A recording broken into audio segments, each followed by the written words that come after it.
कर दूंगा अपने। ठीक है भाई, चलो तो करें स्टार्ट।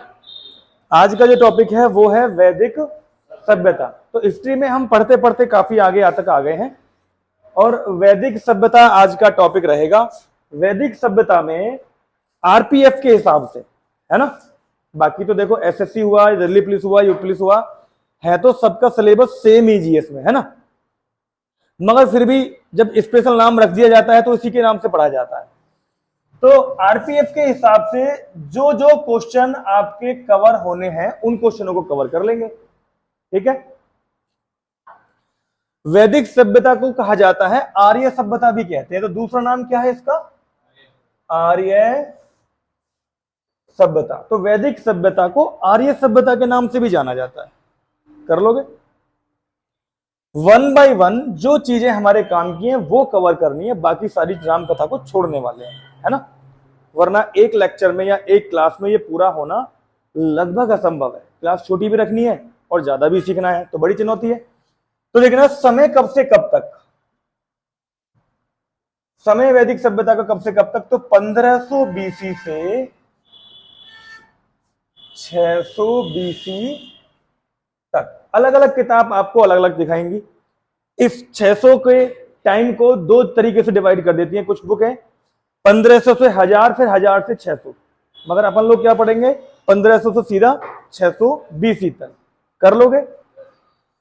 अब यहां से आगे हम चीजें बढ़ेंगे कि वैदिक सभ्यता में जो चर्चा जो रही है, पूरी संस्कृति जो इर्द गिर्द घूमी है वो आसपास घूमी है वेदों के आस पास।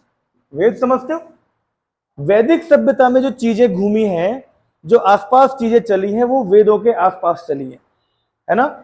अब वेद क्या है? वेदों के बारे में तुमने सुना होगा, सब सनातनी है, सब हिंदू है हम, या ना भी हो तो भी अगर भारतवासी हो तो भैया वेदों को नहीं जुटला सकते। तो वेदों का मतलब क्या है? तो वेद का शाब्दिक अर्थ पूछोगे, वेद का शाब्दिक अर्थ क्या है बेटा? वेद का शाब्दिक अर्थ है ज्ञान। तो वेदों की अगर चर्चा करेंगे तो वेद का मतलब है ज्ञान। ठीक है, और ये ज्ञान कौन सी भाषा में है? किस भाषा में दिया गया ये ज्ञान? संस्कृत भाषा में। बात समझ में आई? ये ज्ञान किस भाषा में है? संस्कृत भाषा में। याद रहेगा, आपसे पूछेगा बताइए वेद कौन सी भाषा में लिखे हुए हैं, तो संस्कृत में। कर पाओगे? चलो, उसके बाद बात यहां तक मिटा देता हूं, उसको थोड़ा सा आगे चलते हैं। सॉरी, बात आती है वेदों की रचना किसने की? वेदों की रचना। अब बात आएगी भैया वेद की रचना कौन कर रहा है फिर, है ना। अब यहां पे वेदों की रचना पे दो ऑप्शन बन सकते हैं अकॉर्डिंग टू द राइटर्स, है ना। कौन कौन से पढ़ने हैं आपके? नंबर एक तो पढ़ना है वेदों की रचना किया आर्यों ने। एक तो ये क्वेश्चन का आंसर बन जाता है वेदों की रचना किसने? आर्यों ने। और दूसरा आर्य नहीं तो ऋषि मुनियों ने, ऋषि मुनि या ऋषियों ने। ये दो मत हैं। ठीक है, इतिहासकारों के दो मत हैं कि भाई क्या है, और वैसे तो हम तो यही कहेंगे जी वेदों की रचना किसी की है? ऋषियों ने की है ना, क्योंकि कोई भी बुक लिखने के लिए आत्म मंथन चाहिए होता है, एक त्याग चाहिए होता है, और ऋषि तपस्या करने में बहुत आगे थे। रावण भी ऋषि है ना, तो रावण ने अपने लेवल का लिखा होगा, यहां रावण का कोई रोल नहीं है। ठीक है, कभी सोचो कि यहां भी रावण ने कुछ लिख दिया है। बात समझ में आ गई? कॉन्सेप्ट क्लियर समझ में आ रहा है भाई? तो वेदों की रचना आर्यों ने या ऋषियों ने। आर्यों के बारे में बहुत कुछ पढ़ने वाले हैं। ठीक है, तो अब यहां पे आर्यों की बात आ जाओ, यहां पे आर्यों की चर्चा होगी। तो आर्यों के बारे में मैं तुम्हें बता दूं, यहां पे ये पूछा जाता है, हालांकि आर्य, देखो कुछ इतिहासकार कहते हैं आर्य भारत के ही थे, कुछ लोग मानते हैं आर्य भारत से बाहर से आए थे। ठीक है, तो आर्य इस वैदिक सभ्यता के मूल कड़ी है और इनके बारे में थोड़ा सा जानना है। आर्य अपने आप को इस युग में क्या कहते थे? श्रेष्ठ एवं कुलीन। आर्यों का मानना था कि हम सबसे श्रेष्ठ हैं और कुलीन हैं, एक अच्छे कुल के हैं। जैसे आज कुछ लोग मानते हैं, देखो जातियों में बटा हुआ है भारत, है ना, कोई सोचता है मेरी जाति श्रेष्ठ है, कोई कहता है मेरी जाति श्रेष्ठ है ना। ऐसे ही इन्होंने अपने आप को मान लिया कि इस समाज में हम जो रह रहे हैं हम सबसे श्रेष्ठ हैं। हमारा ज्ञान, हमारा व्यापार, मतलब हमारा व्यवसाय और हमारा ज्ञान, हमारा पूरा समाज का सिस्टमैटिक जो भी चल रहा है, हम सबसे श्रेष्ठ हैं हर तरीके से। बात समझ में आ गई? अब बात आती है लिखना, एक क्वेश्चन लिखोगे, आर्यों के इस वैदिक काल को क्या कहा गया? आर्यों का स्वर्ण युग, आर्यों का स्वर्ण युग, वैदिक काल को क्या कहा गया? आर्यों का स्वर्ण युग या golden period, golden period, golden period.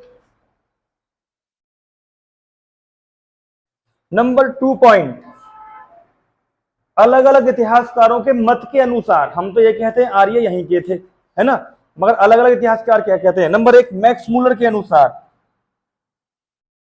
Max Muller के अनुसार, ऐसे लिखना है ना, पूछेगा। मैक्स मूलर एक जर्मन, वो एक तरीके से जर्मन इतिहासकार है। इन्होंने क्या कहा कि आर्य जो थे, आर्य कहां से आए थे भारत में? तो इनके अनुसार लिखोगे कैस्पियन सागर या मध्य एशिया, कैस्पियन सागर या फिर मध्य एशिया। समझ में आई बात? आपसे क्वेश्चन पूछेगा किसके अनुसार आर्यों का निवास स्थान कैस्पियन सागर था, है ना। तो मैक्स मूलर कह रहे हैं कि इनका जो निवास स्थान था वो कैस्पियन सागर हो सकता है या मध्य एशिया हो सकता है, ये है, भारत के नहीं थे, ये मानना है ना। नंबर 2 इतिहासकार का नंबर आया बाल गंगाधर तिलक। बाल गंगाधर तिलक, बाल गंगाधर तिलक कहते हैं जी ये उत्तरी ध्रुव की तरफ से आए थे। उत्तरी ध्रुव समझते हो, जो पृथ्वी मैंने बताई थी, है ना, ये वाला पॉइंट और ये वाला पॉइंट उत्तरी और दक्षिणी ध्रुव है, वो कह रहे हैं जी उत्तरी ध्रुव की तरफ से आए थे। और ये यूपीएसआई इस बार 2000 अभी पेपर हुआ था 16 या सारी तुम्हारा 23 या अभी जो हुआ था, उसमें क्वेश्चन पूछा भी गया था, विवादित भी रहा था कि आर्य कहां से आए थे भारत में। तो भारत के लोग तो मानते हैं भारत यही है ना, मगर उनको पराया बनाया एग्जामिनर ने, ठीक है, पता नहीं अब क्या मत है, वो देखते रहेंगे। एक पॉइंट और, दयानंद सरस्वती जी के अनुसार, दयानंद सरस्वती जी के अनुसार इनका निवास स्थान तिब्बत, इनका निवास स्थान क्या है? तिब्बत। भाई समझ में आ गई बात? तिब्बत। अब चलते हैं वापस अपने सिलेबस पे, वहीं तिब्बत। बेटा यहां तक मिटा दूं, फिनिश। तो अब मैं तुमसे वो क्वेश्चन करूंगा जो क्वेश्चन बार बार बनते हैं, देखना। क्वेश्चन नंबर 1 क्या है? आर्यों का निवास स्थान मध्य एशिया या फिर तिब्बत, किसके अनुसार? मैक्स मूलर के अनुसार। मैक्स मूलर कहां गए थे? जर्मन। कॉन्सेप्ट समझ में आ गया? और तिब्बत किसने कहा? दयानंद सरस्वती। उत्तरी ध्रुव पे नहीं बनता है ना, बाल गंगाधर तिलक के अनुसार नहीं बनेगा। समझ में आ गई बात? यहां तक याद रहेगा। अब आ जाओ यहां पे, अब मूल चीजों पे चलते हैं जो तुम्हें जानकारी होनी चाहिए। तो हमने यहां पे क्या पढ़े थे बेटा? वेद। क्या पढ़े थे? आपसे पूछेगा वेदों की संख्या कितनी है? 4। वेद कितने हैं? 4। तो वेदों की संख्या कितनी है? 4। फिर पूछेगा पुराण कितने हैं? पुराणों की संख्या कितनी है बेटा? 18। ये काउंटिंग आपको याद होनी चाहिए। सबसे प्राचीन पुराण कौन सा है? मत्स्य पुराण। ये भी क्वेश्चन हो गया, साथ के साथ ही याद कर रहे हैं, ठीक है। पुराण हो गए। उसके बाद पूछेगा उपनिषद। उपनिषद कितने हैं? 108। उपनिषदों की संख्या क्या है? इनको वेदांत भी कहा जाता है, या गुरु के समीप वाली जो शिक्षा होती है वो भी कहा जाता है ना, ठीक है। और कह देते हैं उपनिषद को इस नाम से भी जानते हैं कि रहस्य ज्ञान, रहस्य ज्ञान की संज्ञा भी दी जाती है उपनिषदों को। इतनी सारी चीजें हैं सनातन धर्म में। जितना हिस्टोरिकल और जितना कल्चरल और जितना धार्मिक मटेरियल तुम्हारे पास है पूरे वर्ल्ड में किसी के पास है ना, क्योंकि विश्व का सबसे प्राचीन धर्म कौन सा कहा जाता है? सनातन धर्म, है ना, जिसका कोई भी परिवर्तक नहीं है, आदिकाल से चला आ रहा है। समझ में आ गई? चलो यहां तक कॉन्सेप्ट क्लियर हो गया। उपनिषद कितने? 108, पुराण कितने? 18, मंडल मंडल 10, वेदागों की संख्या, वेदागों की संख्या कितनी है? 6। बेटा ये काउंटिंग आपको याद रहेगी, इनमें से कोई ना कोई एक क्वेश्चन हो सकता है। क्या क्या? कितने वेद कितने हैं? 4, पुराण कितने हैं? 18, है ना। 18 की संख्या आने वाले समय में बताऊंगा कि कितनी महत्वपूर्ण है। पुराण कितने हैं? 18 कर लोगे। अब आगे बढ़ते हैं, यहां से आगे इतना मिटा देता हूं, फिर हमें बाद में पढ़ना ही क्या है? हमें पढ़ना है वेदों के बारे में थोड़ा सा। इन शॉर्ट थोड़ा जल्दी बताऊंगा क्योंकि ज्यादा समय नहीं लगना चाहिए है। वेद कितने हैं? 4। चारों वेदों के बारे में आपको पता होना चाहिए कि 4 वेद हैं कौन कौन से, और चारों वेदों पे आपको कुछ छोटे छोटे 1-2 क्वेश्चन याद करने हैं ना, स्पीड में एकदम। तो सबसे पहला ऋग्वेद कौन सा है? ऋग्वेद। ऋग्वेद। नंबर 2 है यजुर्वेद, यजु, और नंबर 3 है सामवेद, और नंबर 4 है अथर्ववेद। बात समझ में आई? 4 बता दोगे? चारों पे 1-1, 2-2 क्वेश्चन है। हर एक का तुम्हारे जीवन में महत्व है, ऐसी बात नहीं है महत्व नहीं है। वो बात अलग है कि आज का जो युवा है वो उसे पढ़ता नहीं है ना, पढ़ता नहीं है, ये करता है जैसे भी ये करके गया है ना। आज का युवा ये काम ज्यादा करता है। आगे समझ में आ गई? नंबर 1 क्वेश्चन क्या है? ऋग्वेद पे। ऋग्वेद पे नंबर 1 क्वेश्चन बनेगा सबसे प्राचीन वेद। सबसे प्राचीन वेद कौन सा है? ऋग्वेद, है ना। सबसे प्राचीन वेद है। तो इसमें देखो क्या क्या है, इसमें मंत्र है, सूक्त है, मंत्रों का उच्चारण है ना, वेद मंत्र है इसमें। तो सबसे ज्यादा आपसे क्वेश्चन ये पूछेगा वेद मंत्रों का उच्चारण या मंत्रों की संख्या या सूक्त किसमें है ना। तो सबसे पहले लिख लो मंत्रों का उच्चारण, मंत्रों का उच्चारण या फिर मंत्रों के बारे में किसमें है? तो ऋग्वेद। Concept clear? अब यहां पे लिखोगे अगला पॉइंट, श्लोकों की संख्या। श्लोक, इसमें श्लोक है, श्लोक की संख्या, और सूक्त भी है, सूक्तों की संख्या। तो श्लोक है 10,462, कम संख्या पूछी जाती है, ध्यान रखना। और सूक्तों की संख्या है 1028। तो आपसे पूछेगा कि बताइए किस वेद में 10,462 श्लोकों की संख्या है? तो ऋग्वेद। ऋग्वेद में कुछ श्लोकों की संख्या कितनी है? तो 10,462। इतने मंत्र इसमें लिखे हुए हैं, श्लोक इसमें लिखे हुए हैं। कर पाओगे? तो अगला पॉइंट यहां पर छोटा सा बहुत जल्दी बता देता हूं। यूं तो बहुत सारी चीजों के बारे में चर्चा हुई है, कौन सा देवता कैसे कहां क्या, है ना, मगर एक नदी ऐसी है जिसकी बार बार चर्चा हुई है इसमें। कौन सी? सरस्वती। तो सरस्वती का नाम इसमें कई बार आया है। तो आया है तो हमने मान लिया कि इस वेद के अनुसार, इस काल के अनुसार सरस्वती नदी सबसे पवित्र मानी जाती थी, है ना। तो बताओ ऋग्वेद के अनुसार सबसे पवित्र नदी कौन सी बन गई? लिख लो। तो सबसे पवित्र नदी, पवित्र नदी कौन सी है? सरस्वती। तो भाई ऋग्वेद से कॉन्सेप्ट क्लियर, ज्यादा क्वेश्चन नहीं है, याद हो जाएंगे आपको। एक बार रिपीट करने की जरूरत नहीं है ना, बार बार रिपीट करोगे, रिवाइंड करोगे तो याद होगा। याद करने का एक ही फंडा है, बार बार पढ़ो। घर जाओ, पहले पुराने वाला फिर नए वाला। आज का तो नंबर जब 4 दिन पहले का जो लिखा हुआ है वो पढ़ लो। जीएस की समस्या कभी नहीं आएगी, कोई बहुत बड़ा मुद्दा नहीं है। और जिसने जीएस पे काबू पा लिया वो सब पे, ये एक तरीके से इंद्रियों पे काबू पाने जैसा है ना। कहते हैं ना भाई ये इसके काबू में हर डिसीजन लेना। तो इस पे तुम गहनता से चलोगे तो तुम्हारी समझ में सब कुछ आएगा, है ना। पढ़ते समय पूरा फोकस यहां पे, पूरा फोकस, दिमाग एकदम न्यूट्रल होना चाहिए पढ़ाई के लिए, है ना। और मैं तो बार बार कहता हूं, जब भी पढ़ने बैठो दिमाग को न्यूट्रल करने के बैठो, है, समझते हो ना। कोई व्यक्ति जब कोई नया काम सीखता है तो बिल्कुल एक्साइटमेंट के साथ सीखता है ना, न्यूट्रल होकर सीखता है। अरे खाली करके सीखेगा जब भी तो कुछ सीखेगा। कल को एक नई मूवी लग जाए सलमान खान की या किसी और की, एक्साइटमेंट रहेगा। जब तुम सिनेमा हॉल में पहुंचते हो, चाहे तुम घर से बिना बता के गए हो, क्या एक बार भी मन में ख्याल आता है पापा मारेंगे शाम को? नहीं मारेंगे, न्यूट्रल रहता है मामला कतई। ऐसा लगता है अब केवल मेरा फोकस मूवी देखने पे है, पूरा फोकस वहीं रहता है। बहुत सारे डायलॉग याद करके निकलते हो, गाने गुनगुनाते हो वही वाले, और आपको कम से भी कम 1 2 3 4 दिन तक वही मूवी का ही क्रेज चढ़ा रहेगा, है ना। 4 6 बार और देख लो, पूरी स्टोरी जीवन भर याद रहेगी, है। उन्हीं के दम पे तो आजकल छोटी छोटी क्लिप बन रही है।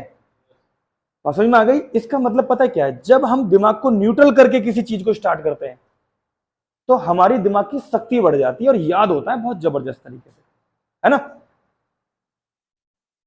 दोपहर में सो के जब पढ़ने उठोगे तो न्यूट्रल होके उठोगे, रंग बिरंगी दुनिया से बिल्कुल अलग। सुबह का समय क्यों होता है पढ़ने के लिए अच्छा? इंसान सो के उठता है तो सारी दुनिया से न्यूट्रल रहता है, टच से दूर रहता है, प्लस ऑक्सीजन का लेवल होता है हाई। दोनों चीजें मिल गई आपको। इंसान को क्या चाहिए? ऑक्सीजन चाहिए भरपूर तरीके से। भरपूर ऑक्सीजन मिल रही है तो आलस नहीं आएगा। कभी खुले में एकदम पेड़ के नीचे बैठ के कोई दवाई लेता देखा है? नहीं देखा होगा, बिल्कुल नहीं देखा होगा, है ना। ये तो एसी में और कूलर में और नहीं आती है। हाँ, बस समझ में आ गई ना। आगे देखो, यजुर्वेद में ज्यादा क्वेश्चन नहीं है, ये कर्म कांड है। कौन सा है ये? कर्म कांड वेद। मतलब कर्म कांड की संज्ञा इसलिए कि जैसा करोगे ऐसा भरोगे, जैसा कार्य ऐसा फल।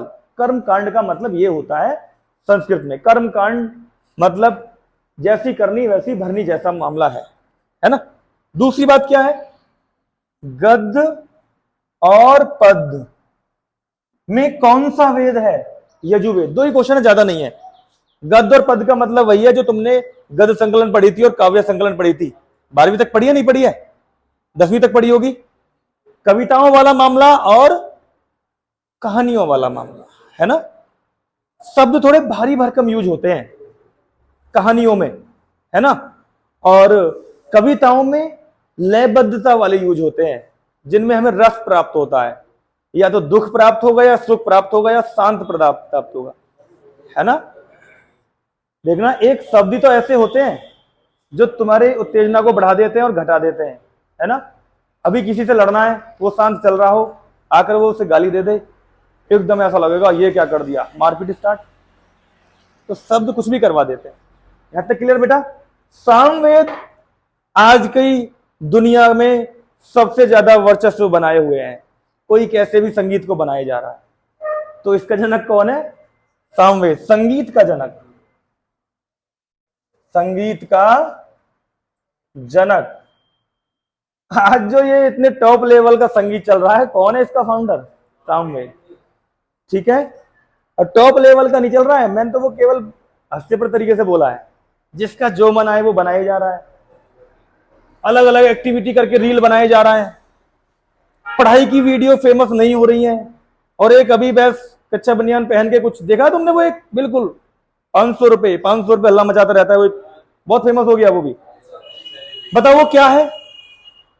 और लोग बाग उसे पसंद कर रहे हैं, है ना।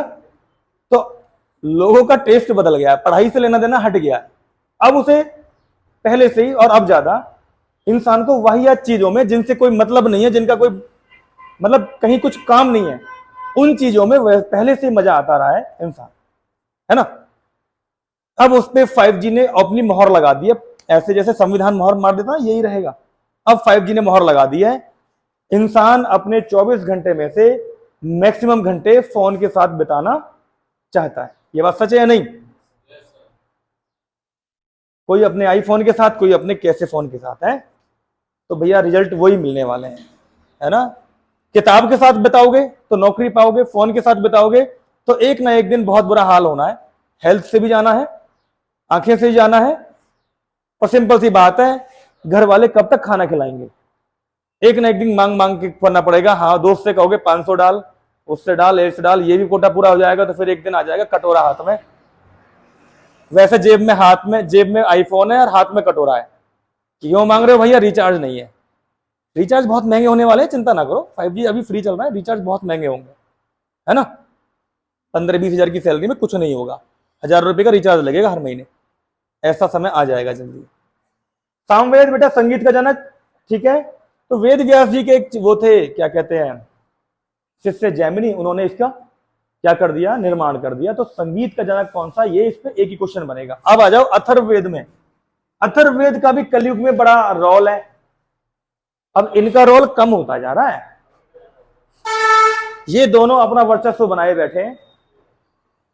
अथर्ववेद में वो सारी चीजें हैं जो एक गलत इंसान में होनी चाहिए, है ना, अच्छे इंसान में बिल्कुल नहीं होनी चाहिए, है ना। वो सारी चीजें हैं, जादू टोना टोकटा, जादू टोना टोकटका, वसीकरण। देखा होगा बाबाओं पे जाते हुए, जी हमारा लड़का हमारे बस में ना रहे, कुछ दो दवाई, यहाँ पे कुछ करवा दिया, क्या पता उसने अथर्ववेद पढ़ा हो। तो ये सारी कुरीतियां, समझ रहे हो। आपको एक लाइन में बताऊं तो सारी कुरीतियां किसमें है? अथर्ववेद में, है ना। कि अथर्ववेद जब सारी कुरीतियां हैं तो इन सबका अपडेट वर्जन है ये, मतलब सबसे नया वेद। सबसे नया वेद कौन सा, क्वेश्चन बन गया ये, लिख लो। सबसे नया वेद कौन सा है? अथर्ववेद। सबसे बड़ा वेद, भाई नया अपडेट आएगा तो बड़ा ही होके आएगा। नए फीचर्स जुड़ेंगे या नहीं जुड़ेंगे? अरे जुड़ेंगे ना। जादू टोना टोकरा वसीकरण अगड़म झगड़म सब यही भी है, कर दोगे ना। इतना होने के बाद अब क्या होगा, जब ये हो जाएगा तो यहां पर एक चीज और मैं तुम्हें यहीं ऐड कराता हूं, वैसे कभी नहीं कराता हूं, वही वाला तुमने वो पढ़ा है, सत्यमेव जयते मेव। इसका मतलब क्या है, अर्थ क्या है? सत्य सदैव जीतता है ना। क्या ऐसा है? अब नहीं है, जीतता तो है, मगर कुछ लोग झूठे लोग एक बार को तो वह बना ही देवे, अरे नहीं ऐसे नहीं ऐसे है। क्योंकि जब झूठ बोला जाता है बड़े मीठे तरीके से बोला जाता है ना, और व्यक्ति को मीठी चीजें पसंद आती हैं, मगर सच तो हमेशा कड़वा होता है। सच का सामना करना आसान नहीं है ना। तो सत्यमेव जयते किससे ले गया है? मुंडको उपनिषद से। मुंडको उपनिषद, मगर ये उपनिषद किसका हिस्सा है? अथर्ववेद का। ये तुम्हें पता होना चाहिए। कर पाओगे? मिटा देता हूं, है मिटा दूं इसे। अब अगला पॉइंट, ज्यादा लंबी क्लास तो ना हो रही ना। अगले पॉइंट पे देखो, यहां से क्या आप लिखोगे, वैदिक समाज। क्या लिखोगे आप बेटा? वैदिक समाज, जिसके दम पे आर्य ये कह देते थे कि हां हम श्रेष्ठ हैं। वैदिक समाज ने अपनी एक व्यवस्था बनाई थी, अपनी एक व्यवस्था, है ना, जो आगे चल के कुछ लोगों ने उसको अपने स्वार्थ के लिए गलत दिशा निर्देश दे दिए, है ना। वैदिक समाज में क्या व्यवस्था थी? वर्ण व्यवस्था। क्या व्यवस्था थी? वर्ण। वैदिक समाज वर्णों में बटा हुआ था, और कितने वर्णों में? 4 वर्णों में। वैदिक समाज कितने वर्णों में बटा हुआ था? 4 वर्ण। क्वेश्चन बनेगा, वैदिक समाज में एक कैसी व्यवस्था थी? वर्ण व्यवस्था थी। तो पूछेगा वैदिक समाज कितने वर्णों में बटा हुआ था? 4 वर्णों में। 4 वर्ण इन्होंने क्यों बांटे, उसकी भी बात आती है। इन्होंने 4 वर्ण बांट दिए, बोले भाई समाज को 4 वर्णों में बांटा जा रहा है, और क्योंकि हर एक व्यक्ति को अपना कार्य पता हो, और जो जैसा कार्य करेगा उसे वैसे वर्ण में रखा जाएगा, ताकि समाज एक व्यवस्थित तरीके से चल सके। आगे चल के हो, मगर संविधान जब आया तो संविधान ने उस वर्ण पे ऐसी मोहर मारी कि वो मामला फिर थोड़ा सा बदल गया। तो देखो वो वर्ण क्या है। नंबर 1 सबसे पहले वर्ण है, कौन सा है? ब्राह्मण। सबसे पहले वर्ण कौन सा आ गया? ब्राह्मण। फिर आया क्षत्रिय।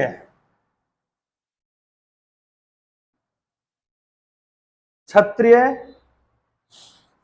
वैश्य और शूद्र।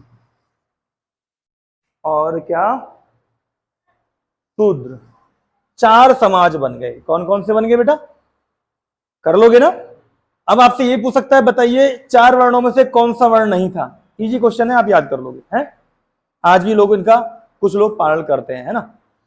तो देखना 4 समाज बना दिए, बोले ये समाज ऐसे व्यवस्थित होगा भाई, ऐसे ऐसे करते हैं।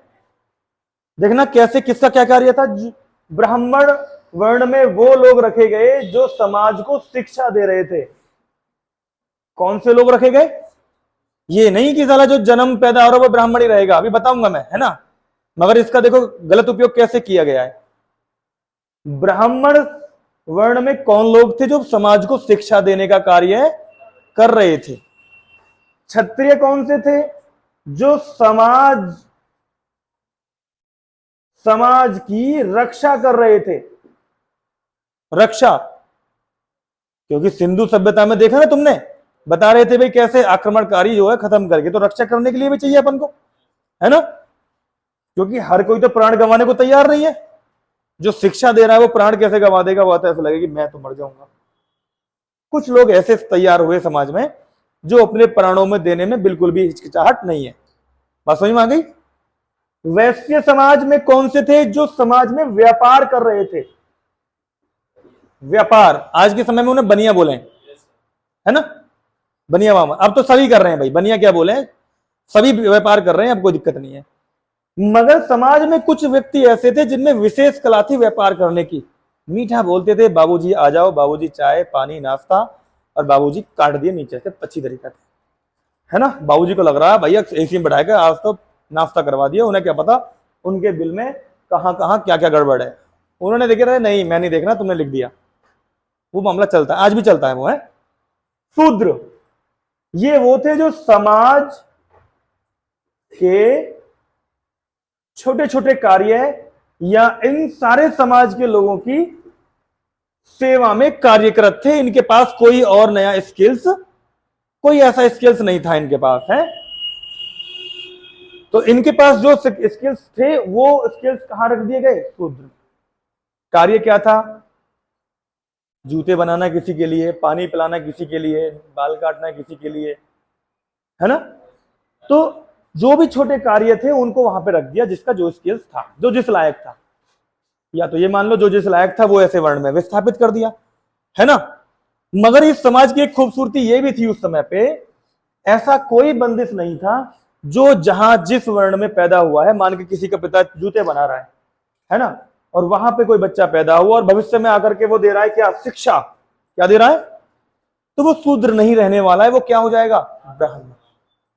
ऐसी व्यवस्था उस समाज में थी उस समय पे, है ना। समझ रहे हो ना। योग्यता के अनुसार वर्ण में इंसान अपना चला जाता था, उसी वर्ण का हो जाता था उस समय पे। धीरे धीरे धीरे धीरे समय बदला, चाहे कोई योग्य है चाहे कोई योग्य नहीं है, तो इस पे सबसे ज्यादा तो इन लोगों ने अपना कॉपीराइट बना लिया। चाहे अक्षर एक ना आता हो, मगर मैं तो ब्राह्मण हूं जी, ये आज के समय में चल रहा है ना। चाहे कभी हथियार ना उठाया हो, मैं तो क्षत्रिय हूं जी। और चाहे कभी एक पेन भी ना बेचा हो, मैं वैश्य हूं जी, है ना। और चाहे उसने हमेशा पढ़ाया ही हो, वो शूद्र रह गया जी, है ना। तो इन लोगों ने इस व्यवस्था को गलत रूप में ले गए, है ना, जेनेटिक पे ले गए फिर ये। मगर उस समय पे क्या था वर्ण व्यवस्था में? जिसका जैसा कर्म उसका वैसा वर्ण। बात समझ में आ गई? जिसका जैसा कार्य उसका ऐसा वर्ण। मगर अब इसमें और हाथ डाल दिया किसने? संविधान ने। अब संविधान ने मोहर ही मार दी, है ना। अगर आप ब्राह्मण हो तो आजीवन ब्राह्मण ही रहोगे जी, मोहर लगा दी, आप बदल ना सको, है ना। तो वर्ण नहीं बदल सकते आप तुम ना। वैसे कि तो संविधान हमारा कहता है समानता का अधिकार है, समानता का अधिकार है, तो इस व्यवस्था को भी ऐसे ही रहना चाहिए था, जिसका जैसा कर्म। भाई मान के चलो कभी कोई व्यक्ति यहां से एससी कैटेगरी जो को बोलते हैं कल को टीचिंग करने लगे, है ना, तो वर्ण बदल जाना चाहिए ना। आने वाली पीढ़ी का रिजर्वेशन लेने का क्या मतलब बनता है? क्या भाई वर्ण बदल गया, अब क्या चाहिए, है ना। मगर एक तरफ तो हमारा संविधान कहता है समानता का अधिकार सबको मिलना चाहिए, और एक तरफ मोहर मार देता है नहीं भैया तुम ये हो, चाहे तुम कितने भी समृद्ध हो जाओ, आईपीएस आईएएस कुछ क्यों ना बन जाओ, मगर रहोगे क्या वही। भाई ये तो गलत है ना। ये उनके जो और साथी नीचे रह गए, ये उनके साथ धोखा नहीं है? भाई समानता का अधिकार कहां रह गया? 4 लोग थे, एक उनमें से आईपीएस बना, 3 लोग वहीं रह गए। अब उसके बच्चे भी बराबर ले रहे हैं और वो भी बेचारे बराबर ले रहे हैं। तो अधिकार छीन रहा है नहीं छीन रहा है? नहीं छीन रहा है। तो समानता तो नहीं मिलती है, वो तो भूल जाओ। कौन सा समझ में आ गया बेटा यहां तक? चलो आगे बढ़ो, नेक्स्ट पॉइंट अगला। तो यहां तक वर्ण व्यवस्था समझ लिया आपने। वर्ण व्यवस्था के बाद आगे बढ़ते हैं हम, थोड़ी सी और बता देता हूं, फिर काफी समय हो रहा है, ज्यादा लंबी क्लास हो जाएगी। वर्ण व्यवस्था के बाद आपसे पूछेगा ये सभ्यता कैसी थी। सभ्यता का प्रकार, प्रकार का मतलब है जैसे हमने सिंधु सभ्यता पढ़ाई थी, वहां पे वो कैसी थी, शहरी सभ्यता। और शहरी सभ्यता मतलब मात्र सत्तात्मक परिवार, है ना। तो ये सभ्यता कैसी है, ग्रामीण। कैसी है? ग्रामीण सभ्यता है ये, देहाती और ग्रामीण है, ये ग्रामीण सभ्यता है। और यहां पे परिवार का मुखिया लिखो, परिवार का मुखिया कौन है? माता। परिवार का सॉरी माता नहीं, सॉरी गलत हो गया है, पिता। ग्रामीण सभ्यता में परिवार का मुखिया कौन है?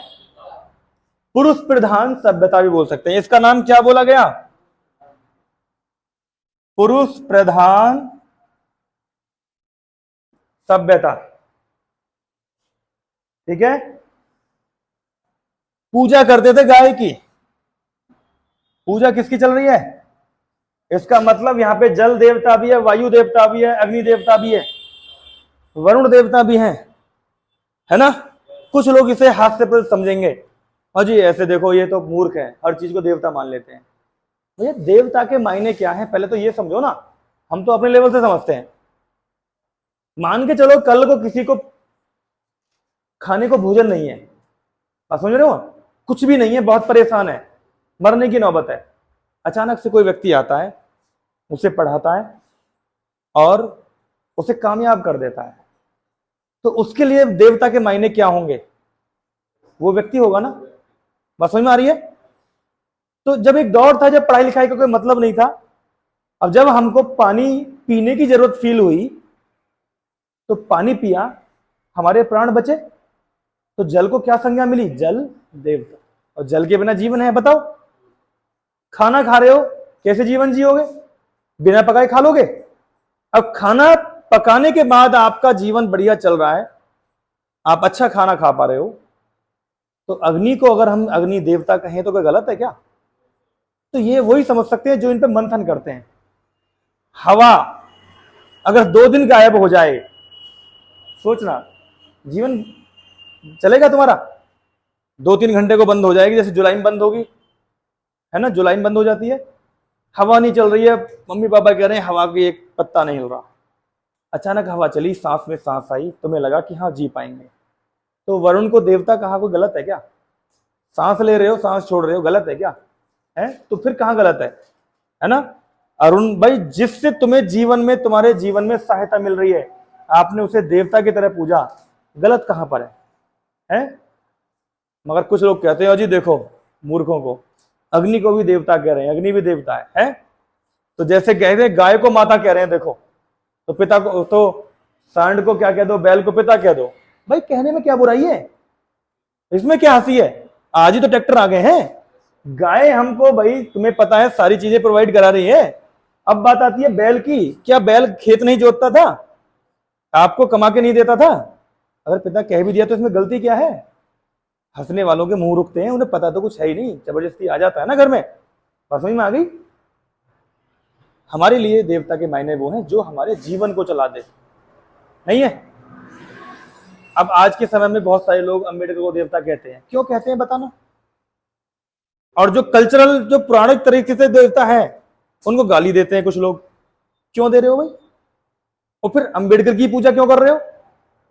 करो, मगर आप ये तो समझो, कॉन्सेप्ट को समझो। क्यों? अगर वो देवता है तो भैया वो तो उनसे पहले से ही आ गए, है ना। एक तरफ तो वो कह देते हैं भैया मूर्ति पूजा कर रहे हैं, देखो जी, अबे तुमने भी तो मूर्ति बना दी, है ना। अब देखो इसमें नो डाउट अंबेडकर जो थे पूजनीय है, वास्तव में ही है, मगर पिछली चीजों को झुठलाना गलत है ना। क्योंकि अंबेडकर ने समाज के लिए वो कुछ दिया है जो आसानी से नहीं मिल पाता, है ना। बहुत कुछ ऐसा कोई समाज का वर्ण नहीं है जिसको उन्होंने ना दिया हो। अब कोई झुठला दे तो भैया उसकी मर्जी है, समझ गए हो ना। ऐसा कोई समाज का ऐसा कोई वर्ण नहीं है जिसके लिए उन्होंने कुछ ना किया हो। मगर मेरा मानना यह है जब जब एक व्यक्ति पे एक समाज या एक जाति विशेष अधिकार जमा लेती है, उसका सम्मान कम होना स्टार्ट हो जाता है। क्योंकि हमेशा से महान व्यक्ति सबके होते हैं, एक का नहीं होता, है ना। ये ध्यान रखना, अगर कोई महान है तो वो सबके लिए है, सबका ही है। अगर केवल एक जाति के लिए महान बन गया है तो वो और समाज के लिए घृणा का पात्र बनेगा। तो मेरा मानना यह है अगर किसी को किसी के समाज, किसी को किसी की इज्जत के खिलाफ, इज्जत के साथ खिलवाड़ करना है तो अपना कॉपीराइट बना लो। जैसे देखना परशुराम जयंती आती है, ब्राह्मण कहते हैं हमें सम्मान खो दिया उन्होंने परशुराम जी ने। उसमें उनकी क्या गलती है, बेचारे वो तो महान थे। महाराणा प्रताप है, कई जगह मैंने देखा भैया बोर्डो पे चल रहा है मामला ऐसा ही, वो सबके लिए महान थे, मगर एक जाति विशेष ने अधिकार जमाया तो वो भी अपना सम्मान खो चले बेचारे। कौन खो रहा है, हम तुम लोग जो मूर्ख लोग हैं। ऐसे ही अम्बेडकर जी सबके लिए महान है, मगर एक जाति विशेष ने जमाना, हाँ जी, अब वो भी सम्मान खोने की तरफ। तो मेरा मानना यह है समाज में जब जब एक महान व्यक्ति को अपने अंदर बांध लोगे, सीमाओं में बांध लोगे, वो अपना सम्मान खोता चला जाएगा। ऐसा कभी नहीं होना चाहिए, बड़ी बात हो गई है। लास्ट पॉइंट पे आओ, कहां पे थे हम, यहां पे कहां थे, पूजा, गाय की पूजा हो रही है। अगला पॉइंट लिखो, व्यवसाय क्या है इनका, व्यवसाय। ये कृषि करते थे, क्या करते थे ये, लिखो। वैदिक सभ्यता में चलने वाला सिक्का क्या कहलाता था, वैदिक सभ्यता में चलने वाला सिक्का कहलाता था क्या, निष्क। वैदिक सभ्यता में चलने वाला सिक्का क्या है बेटा, निष्क। कौन सी धातु का था, सोने का। कौन सी धातु का था, सोने का। तो आज इतना ही रहने देते हैं। तो भाई सारे के सारे इसको अच्छी तरीके से याद करना है, ठीक है। एक चीज और लिख लेना अगर लिखना है तो, एक चीज और भी है यहां पे। वैदिक सभ्यता के लोगों के द्वारा खोजी गई धातु, इनकी खोज है ये लोहा। कल इसको खत्म करेंगे, इसमें रामायण महाभारत महाकाव्य, है ना, 18 संख्या का महत्व अकॉर्डिंग टू दी महाभारत, है ना। तो भाई इसके लिए कल मिलते हैं फिर, है। चलो बंद करोगे फिर, है।